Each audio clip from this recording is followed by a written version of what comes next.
हम अपनी पिछली वीडियोज़ में नगद क्रय, उधार क्रय, नगद विक्रय, उधार विक्रय के बारे में पढ़ चुके हैं।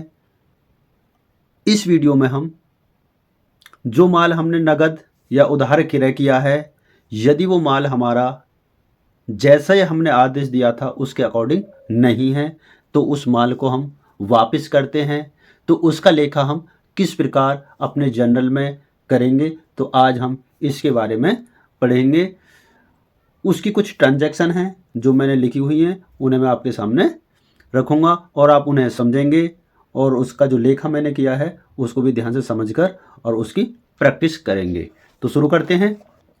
तो जो मैंने लेखा लिया सबसे पहले वो है क्रय वापसी का लेखा।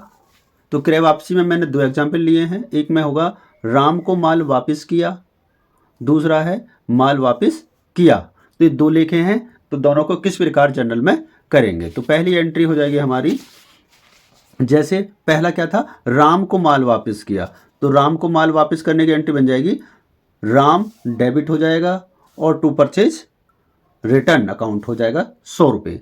इसके बाद यदि सिर्फ ये लिखा हुआ है माल वापस किया है, अब ये नहीं मालूम है किसको किया है, तो उसकी एंट्री किस प्रकार करेंगे। तो जब माल वापस किया तो उसके लिए लिखते हैं वेंडर यानी बेचने वाला, या क्रेडिटर यानी कि लेनदार, ये जिसका नाम लिखा हुआ होगा उसको, डेबिट और टू परचेज रिटर्न 300 डेबिट में और 300 यानी 300 रुपये क्रेडिट में। इसके बाद जो दूसरा टॉपिक था हमारा वो है विक्रय वापसी का लेखा। विक्रय वापसी का लेखा किस प्रकार करेंगे, इसकी भी मैंने 2 ही ट्रांजैक्शन लिए, सेम वैसे ही। विकास ने माल वापस किया या दूसरा है माल वापस आया। तो इसमें नाम दिया हुआ है और इसमें नाम नहीं दिया हुआ है। दोनों की एंट्री किस प्रकार बनाएंगे, तो पहली एंट्री हो जाएगी आपकी, ये क्या है, सेल्स रिटर्न, मतलब बेचा हुआ माल वापस आएगा। सेल्स रिटर्न डेबिट 700 यानी 700 रुपये, किसने माल वापस किया है, विकास ने, तो टू विकास 700 रुपये क्रेडिट में। उसके बाद दूसरी एंट्री थी माल वापस आया, तो सेल्स रिटर्न अकाउंट डेबिट 1000 रुपये टू परचेजर यानी जो खरीदने वाला था उसका नाम, या डेटर्स अकाउंट 1000 रुपये।